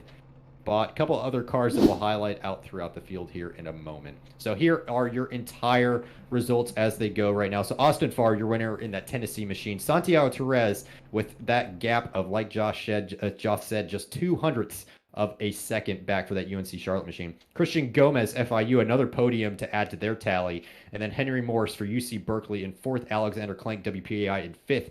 Kenneth Talbot for Alabama Huntsville, good debut race in 6th position there. Jeremy Rogers is going to take home the trophy for the alumni, closely followed up by Avery Walker in 8th place. Nick Beaver, not too far behind them either, in 9th overall. And then Scott Ratliff for Pittsburgh State in 10th. That's your top 10 there. Jared Kaler in 11th for UNC Charlotte. Ethan Morse, Tennessee, in 12th. Julian Schur for the Colorado School of Mines in 13th. Andrew Williams for Clemson. And Zachary Lindler for Clemson University in 14th and 15th. So the Clemson team finishing pretty strong top 15 finishes there. Ryan Fenty for St. Joseph's College up there in New York in 16th spot. Austin Long, 17th, and Nick Trollman for Cal State Long Beach is 18th on the finishing order right now. And then on to 19th position is going to be Carl Lemkool, and then Bradley E. Daniels in 20th position, Thomas Toomey in 21st, Ryan Lusich in 22nd, and then I've got Robbie Vrabel in 23rd, and then a whole handful of other cars. We've got a big field here tonight. So Vrabel in 23rd, Gage Swan in 24th, Stockner in 25th, and then Samuel Scherr for Clemson in 26th, Esteban Munoz, FIU, a lap down in 27th, Grant Lemcool 28th, Sean Campbell, expected him to be a bit further up tonight in 29th, Derek Jennings, probably same thing from him for Grand Canyon GCU car down there in 30th, Colin Culpa 31st, Nathan Kuhl 32nd, Gage Anderson for UT Arlington in 33rd, John Tyndall in 34th, Austin Trainer in 35th for Robert Morris University with that lovely paint scheme on that car. Might have been one of my favorites throughout the night. Ryan Whitlock in 36th, Nicholas Patinella for Robert Morris as well in 37th, Jeff Pete for Minnesota Twin Cities in 38th, Matthew Tucker in 39th, Christian Hill in 40th for Mount St. Mary's, Andrew McCall for Purdue 41st, Andrew Coleman for Sam Houston State in 42nd, and then wrapping up the field, Matthew Norberg, NC State in 43rd with that early retirement. Big field here tonight, guys. Really happy with that green flag run that we got there at the end, and I think we've got some pretty excited drivers to talk to here in a moment. The first driver into the booth is your race winner, Austin Farr. Austin, what a finish it was, going door to door with Santiago Terres. Take us through that white flag lap. Did you set it up? Were you and Gomez in communication, or were you just hoping he went with you there at the end? Well, I was kind of hoping he'd go with me. Coming off a 2, I went to the top, kind of half a lane to see if he'd follow me, and he didn't move. So I was like, all right, maybe it'll have to be probably the apron coming to the line. And I know Santiago knew because he went to block, and I just got lucky with a huge run off of 4, and I was able to side draft him there a bit and get him at the line. Yeah, and it looks like Gomez kind of went with you right there at the line and kind of helped give you that last little bit of push over the edge. The FIU team helping you out there a little bit. But, you know, most of the race seemed pretty quiet for you up there running in second almost the entire time. Did you ever want to move up earlier than that, or were you pretty happy and content sitting back there? I was just happy sitting in second because I knew that it'd be easier for me to react to, their strategy. I knew the Charlotte guys are running up front. I think Esteban was working with them too. So I just, basically just used that to react off their strategy. I was able to work with Henry, so shout out to him. He put in like massive work that race. But yeah, I was content with running second because I hate leading the last laps of these things. So I was like, I'm just going to run second till the end. Well, that's your plan until the very end, maybe the last 50 meters or so. But walk us through what was it like, and did you prepare any with teammates? We know Ethan was in here, and UTK Esports. Did you guys have a big game plan coming into this one? Unfortunately, we qualified too far apart to formulate a strategy. I ended up working with Henry the most of the race. But luckily it ended up working well, and hopefully we can run a little bit closer in the upcoming weeks. Well, Austin Farr, no stranger to victory lane. We're going to send you there here in a moment. But any final words you want to say here on the broadcast?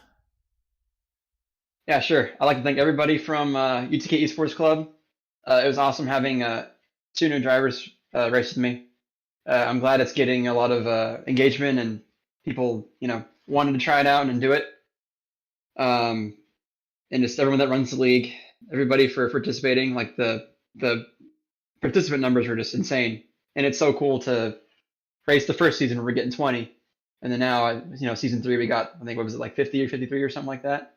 It's just super cool, and for you guys for broadcasting and everyone for putting this league on. Well, thank you for putting on a show for us here tonight. Austin Farr, your race winner. We'll talk to you again soon. Thanks, y'all. It's Austin Farr. You heard the excitement in his voice there, guys, and you heard it from him right there. He poked outside. We watched it. Poked outside again. Wasn't sure whether the 65 would come with him, and he made it work, guys. Josh? Well, I think he did, and super exciting to see these guys. And 79 might have a point. We'll have to ask iRacing to up the limits, driver limits on these sessions at this clip. But really exciting to see. And yeah, you can hear the elation. He had his team behind him. He's getting support, able to put on a show like that, and able to accomplish the mission. Set out, wanted to start the season strong.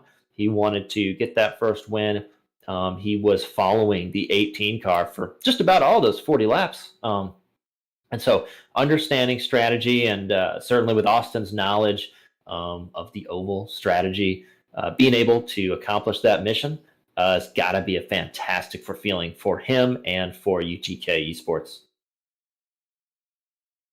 Yeah, big win for them. We talk about all the clubs, the official clubs here as well. Joining us up in the booth now is our second place finisher and pole sitter here tonight, Santiago Terres in the number 18 UNC Charlotte machine. And first of all, Santiago, I want to know about that pit entry because it looked wild seeing everyone fan out behind you. Did you just focus forward on that and get to the box, or how does that work for you?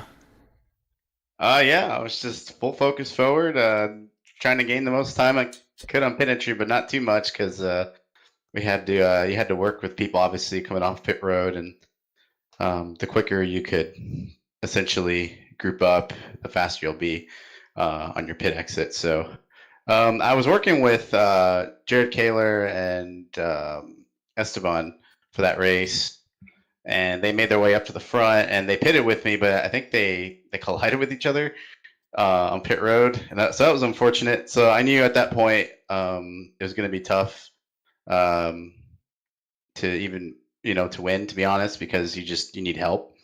And I knew being the lead car when I took the lead there, I was kind of a sitting duck. So that was pretty much the whole deal with the pit road, at least. Yeah, well, you did command the race, I think, the entire time. One of the things we asked Austin Farr was if he was pretty happy sitting there in second, just sort of watching your bumper most of the race. And he said, yeah, that's where we pretty much preferred to be. Would you have rather had it the other way around? To be honest with you, no. I like leading the laps. I like controlling the race. Not very good at obviously closing these super speedway races. Been on the service for a while, and I'm still not good at it, but as you can see. But no, I rather would have been up front and be in control. It's just I'm more comfortable that way. So. How long, or maybe did you know that the top three runners there for quite some time were not going to make it on fuel? Were you counting in your head? Did you have somebody in your ear telling you that even though it wasn't for the lead, that your race was going to be for the lead there as it cycled out? Yeah, so I knew there was a couple guys. I didn't know exactly who, but I knew there was a couple guys that pitted on lap 13. There's a lap 13 yellow that came out, and pretty much right around there is close to the window. But the problem is that we never got another yellow, I believe, after that. We might have gotten one more. I actually can't remember. But those guys that pitted somewhere around there, pretty much if you could pit from lap 15, 16, and come in down pit road and take full fuel, you could make it the rest of the way. But it just so happened we got a green flag run at the end there, and it kind of stretched. The guys that did pit, I think they were just short, barely short. But I was looking out for them. So yeah, that was definitely on my mind. Well, definitely it paid off for you here tonight, coming away second place. And Santiago, your CIL debut, nothing to shake your head at there, coming away second. Anyone you want to give a shout out to here before we send you on your way? Yeah, I like to thank Jared Kaler and oh my gosh, I forgot his name already. Esteban. I'm sorry, Esteban. For I'm new to the league, so just trying to get to know people and having some teammates, and them trying, showing me how the league works and kind of introducing me and kind of let me in. It's really helped me just kind of immerse myself and be in the league. It's really cool that you guys are doing this. I want to thank you guys for doing the broadcast and putting the show on. Should be a lot of fun next couple races. Well, I tell you what, it makes it a lot easier when you guys put on a show up front like that all night long. So congrats again on that second place finish. We'll let you get to your night, and we'll talk to you again soon. Thank you, guys. I appreciate it. Have a good night. So that was Santiago Terres in the number 18 UNC Charlotte machine. And guys, kind of weird to say the leading UNC Charlotte car is not Jared Kaler. Yeah, that is pretty strange indeed. But, I'm sure Kaler doesn't mind having a pretty strong teammate here in this field. I think that may help him out in some later rounds, whether it's just for driver's points or for the team's points. Because remember, those are still at stake here tonight. And every last point counts. And if you can get 2 UNC Charlotte machines up towards the front, that gives you double the chances to take that team's victory. So joining us up in the booth is our final finisher on the podium here tonight, Christian Gomez from the Panther Esports team. Joined us last week up in the booth and back-to-back weeks up in the booth and on the road, now on the oval, and you had a good one there at the finish there, Christian. Yeah, definitely. Got a little bit hairy there with all the incidents going on around the track. Was really surprised that it just came down to the 3 of us. Not sure what happened during that. Well, I know what happened during that pit cycle. I looked at the replay, but I'm not sure where everybody else was. But definitely a very scrappy race. More luck of the draw, honestly. That took myself from 9th to 3rd there, but yeah, didn't expect I would be here today. I hate plate racing with a passion. I think it's a lottery, and luckily today we were on the right side of the draw. Well, that's awesome, and congratulations. And what was it like to have some new faces in the field, some new team, some new groups? And was there anybody that you enjoyed working with? Was there anybody that was good in communicating with their car? And maybe another communication, were you kind of showing the Tennessee machine, where you would go with him or where you would stay put?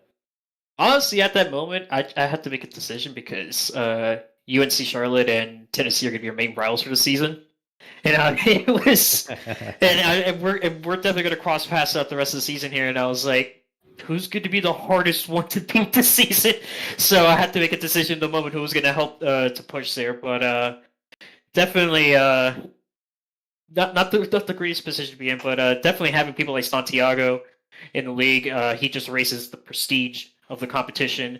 Happy to have him here. Happy that he's teammates with Jared Kaler. And lots of the new faces, lots of different schools. I feel bad for some of the people that didn't make it today, that this was going to be their first event. But yeah, it's just this new format. It's very crazy. And we saw in the LCQ how everybody it was there, pretty much every driver for themselves there. And again, just it's good for the CIL that we have so many different organizations now joining and lots of new faces around. Yeah, no doubt about that. And plenty of new faces and one new face up there towards the front of the field, like you said, Santiago Therese. And you got a chance to know how he races quite a bit tonight. Maybe you did in the practices earlier, but you started down there at 21st, my man. You had to work your way up there. What was it like making your way through those cautions and those wrecks? Luckily, all the wrecks are behind me. It was just a matter of just choosing the right lanes at the right time and having a perfect pit entry. And the biggest thing that I did was I don't know what everybody else did with their cars, but I didn't take any tires. I just took fuel. I have the crew chief application. They put the application put in the right amount, and I just went. So just a combination of just good preparation, being very patient, and a little bit of luck as well because it is plate racing after all. And and just putting myself in the right position to execute when the time needed to be, when it was a pit entry, and come out there with Santiago, draft with him, and end up P3. Yeah, big night for the FIU Panther Esports program, and I'm sure you want to give a couple of them a shout out. So the floor is yours. Coming away P3. Let us hear who is to thank for tonight's performance. Big thank you to Stephen Haley, who created this design. He's been doing the designs for the Road Series and the Oval Series, so 2 races in a row, we got podiums with him, so we're doing something right. I'd like to thank Panther Esports and the organization for supporting us, and hopefully they enjoyed the show today. Another podium for them, and just a lot of hard work, and we'll just keep digging here. It's good that we'll be in the top 3 here in both championships for the Road and Oval Series going to week 2. Yeah, no doubt about that. And always fun to have you up in the booth with us. So Christian Gomez, go enjoy this 3rd place finish, and I'm sure we're going to talk to you again soon. All right, thank you guys. So you heard it right there. Christian Gomez from FIU Panther Esports. Always excited to be up in the booth with us. And guys, gotta say, I like having him up in the booth week in and week out. John? Yeah, he brings a lot of energy to these races. I really like his level of motivation and how much he wants to win these things. It's clear that it means a lot to that entire FIU team, and it's really exciting to see how much effort these guys are putting into it with the level of practice. With you heard him talk about they have their own guy painting these cars, and those paints look fantastic as well. So yeah, it's just fantastic energy from him and pretty much all the drivers in this series. It's a pleasure to watch. Yeah, and absolutely awesome. And the support we're hearing now is the FIU team, Austin Farr talking about UTK esports support, and even the UNC Charlotte team. You heard the 18 car, Tierrez talk about the support of Kaler, that group, and the 18. And guys, the factory backing, the school backing, that might be worth a couple tenths. So Derek, Jarrett, and John, as we go through. Derek, what are your thoughts on the race, guys? What did we see? What did we learn? I think for me, it was the high line really never got going, and that was maybe a storyline for me. But it was these guys, these three, who used a little bit of strategy and a lot of skill to put themselves in position at the end, and then to carry that forward. Derek. Yeah, I thought it was interesting. A lot of the race, it felt like everyone just committed that low line, like I was saying, never really materialized. And people at the back that I think were trying to get it materialized. I think typically we see plate racing and like NASCAR, for instance, people will hang out at the back and try to avoid trouble. But it seemed like that's where most of the trouble happened today, because that's where people were trying to make things happen. And but I thought, all in all, I mean, even though it ended up being kind of single file and spread out at the end, I think we ended up with a great finish, and really excited to see the passion and enthusiasm these guys are bringing to the table. And I think it's amazing the support they're getting, and it was a great show tonight. Yeah, no doubt about that. Fantastic show from these guys. And I think you're right, man. It's just the level of energy that these guys bring out there every single night that really pushes us through it. So we have your results up there on the screen. So again, Austin Farr is our winner tonight, season 3, round 1 at Daytona. And where is it that we're going to next here, Jarrett, on the oval side? I think I've closed out my schedule here. Just kidding. I've got it up right now. We're going to Texas Motor Speedway, my home track, actually, just 20 minutes away from where I'm sitting right now next week. So Austin Farr will try to make it 2 for 2 next week down there, or sorry, in 2 weeks' time out there. Next week, it's the Red Bull Ring on the roadside. Santiago Therese for UNC Charlotte there in second, and then Christian Gomez that we talked to a moment ago for FIU in third. And Josh, I'm pretty excited with how much green run that we got there at the end. I think that was about 25 laps or so of just green flag running. I think that's where we really saw that the high line, like you mentioned, just doesn't really work out all that well. You have to kind of stay low and stay in that line and then make your move at that last minute like Austin Farr did. Yeah, it's correct. As the race developed, that high line really never did. We saw sparks of hope as two teams and groups of teams tried to make it work, try to move up a few positions, but it is with this aero package so hard to side draft your way to the front.